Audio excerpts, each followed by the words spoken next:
Shanghai lockdown nightmare. An elderly man declared dead until the body bag starts moving.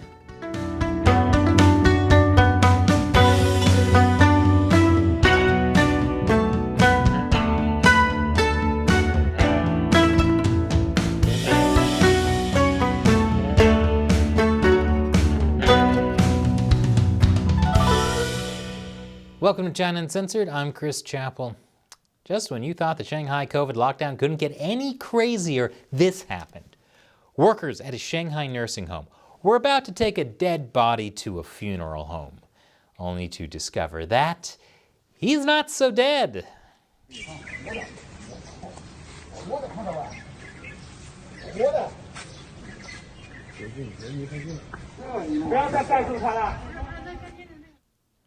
Well, that's some real nightmare fuel, especially when considered that most people in China are cremated. There's another video of this that seems to be taken by people in an apartment across the street. Here's the "oh crap, what do we do now" moment. And then they wheel the not actually dead guy back into the nursing home, while he appears to be still zipped up in the body bag.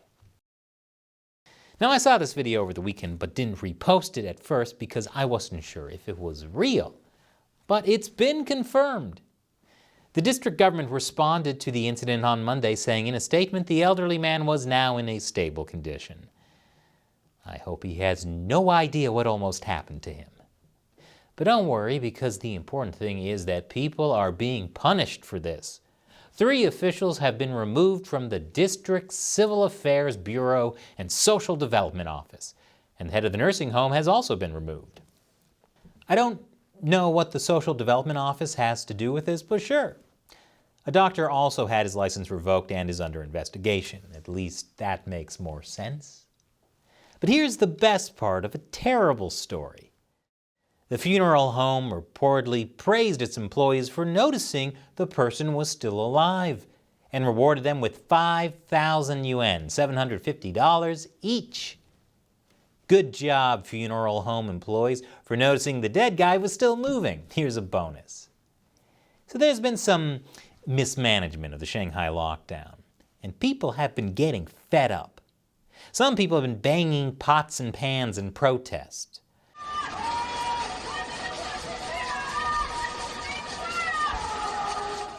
These were being posted on WeChat last week to encourage people to protest.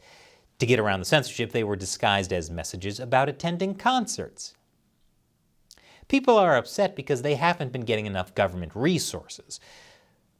But the Shanghai authorities know how to solve that problem. Blame the protest on foreign forces.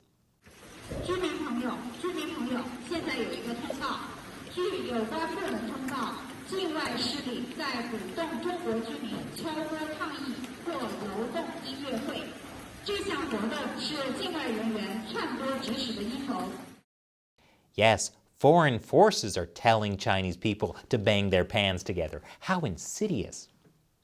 I'm not sure the Chinese regime is going to be able to blame every protest on foreign forces, though. Like this one that happened on the night of May 1st. 老百姓没有饭吃，他们太不公平了。都关了45天，然后好多人都没有饭吃，现在都出来要造反了。共产党这怎么管理的？这就是现在的上海既往。为什么会出现这种？这一搞不好就可能要发生暴动。 I think it's fair to say that things aren't going great in Shanghai right now. But Shanghai authorities are about to turn things around. I'll tell you how after the break. Welcome back. Great news for Shanghai. After a 4-day lockdown that lasted well over a month, Shanghai finally reached zero COVID over the weekend. And by zero COVID, I of course mean zero COVID cases outside quarantined areas. That's how the Chinese Communist Party is now defining zero COVID. Since they can't actually reach zero COVID, they're calling it zero COVID at the community level. You've got to hand it to the Communist Party. They are really good at changing definitions to make it sound like they've won. Imagine if you could do the same. Honey, I've reached 0 dirty dishes at the dining room level. They've all been moved into the kitchen to quarantine for 2 weeks. You're welcome. What zero COVID on a community level really means is anyone who tests positive will be immediately hauled away to a quarantine camp, even if they have to break down your door to do it. Wonderful, wonderful. That was part of a viral video circulating on Chinese social media this week. Police broke down the door and took a woman away to a quarantine camp. She was resisting because she was waiting for the result of a second PCR test. The police told her they were allowed to take her away anyway and also threatened her for recording them. 你不要拿着手机，对吧？拍摄的视频掐头去尾。我没有在那边全程抛到网上。截取其中一段，要是发到网上造成后果的，你们要承担责任。 After she was put in the quarantine camp, she tested negative. We've shown you some of the tough conditions in the quarantine camps before, but Reuters recently interviewed a Shanghai resident named Kumi Wu, who was transferred to 3 different quarantine camps. In one particularly dirty facility, she had to reuse bedding that had already been used by people who had been moved out of the camp. 我问一个大叔，我说你的被子是从哪里来的？大叔跟我说，让我去其他房间里面找上一批已经被转运走了的人睡过的被子。他说你看一下哪些被子是比较干净的，只能这个样子，也没有办法，没有人管我们。 That sounds like a great way to keep spreading COVID. But hey, these people are already in quarantine, so it doesn't matter. But thanks to the quarantine, 6 districts in Shanghai officially reached zero COVID, which meant that people could finally go outside. Theoretically. Despite the drop in infections, more fences were erected at some residential blocks in Shanghai on Monday. And footage filmed by Reuters also showed streets largely devoid of pedestrians and traffic. Like many things in China, the reality on the ground is different depending on where you are. Some apartment complexes let people go outside their apartments, but they weren't allowed to leave the complex. Others gave people passes to go outside the complex, but only 1 person per household could go outside for 4 hours at a time every other day. And they made good use of that time. Here's footage of people lining up around the block for Sam's Club. Hold on. Doesn't Shanghai have a Costco? I thought they were supposed to be better than this. But enjoy Sam's Club while you can, everyone, because authorities reported 58 new cases outside quarantine again on Monday. Which means the lockdown isn't over yet. Hold on, I have a great idea on how to end the lockdown for good. Move everyone from Shanghai into quarantine camps, all 25 million of them, even if they're testing negative for COVID, because every negative case is a potential positive case. And the good news is once everyone in Shanghai is in a quarantine camp, then they can lift the lockdown. Everyone who's not in a camp can go outside again, and the Chinese Communist Party can declare victory. Okay, sure, that means no one is allowed to go outside since everyone is in quarantine, but the important part is the Communist Party wins. Obviously, that's a joke because it's too ridiculous for even the... What's that, Shelley? Chinese authorities are sending people who test negative to quarantine camps because the police told them there were too many positive cases in their compound.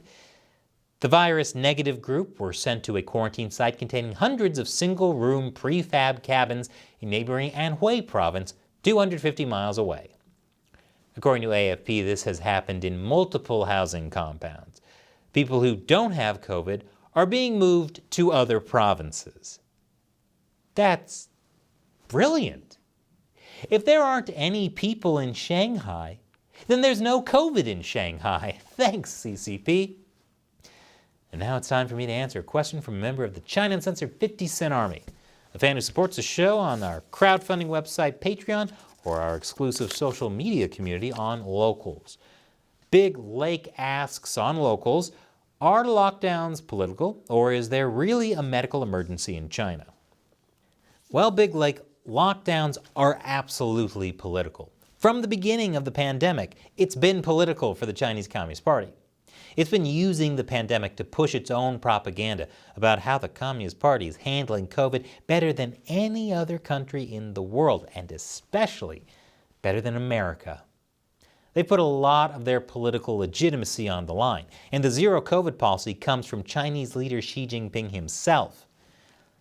Because Xi is trying to cement his rule over the party this year, he can't admit any weaknesses. And he can't afford a large COVID outbreak in China, even if it's the milder Omicron variant. His political rivals in the Jiang Zemin faction would use it to take him down. So the Chinese regime is not going to stop the lockdowns. And it's going to use its propaganda to convince people that China's lockdowns are for the best. Like this article about how China's dynamic zero COVID policy benefits the world. Yes, China is sparing no efforts in safeguarding people's lives and well-being by locking people up in their apartments without enough food or in quarantine camps with used blankets. A lot of people fell for this propaganda back in 2020, but I don't think they're going to fall for it this time. But what do I know? I'm just a hostile foreign force. Thanks for your question, Big Lake, and for becoming a member of the China Uncensored community on Locals. If you haven't joined us on Locals yet, come check it out for the exclusive content, like live streams, and perks like me answering your questions at the end of each episode. Learn more at ChinaUncensored.locals.com. Once again, I'm Chris Chappell. Thanks for watching this episode of China Uncensored.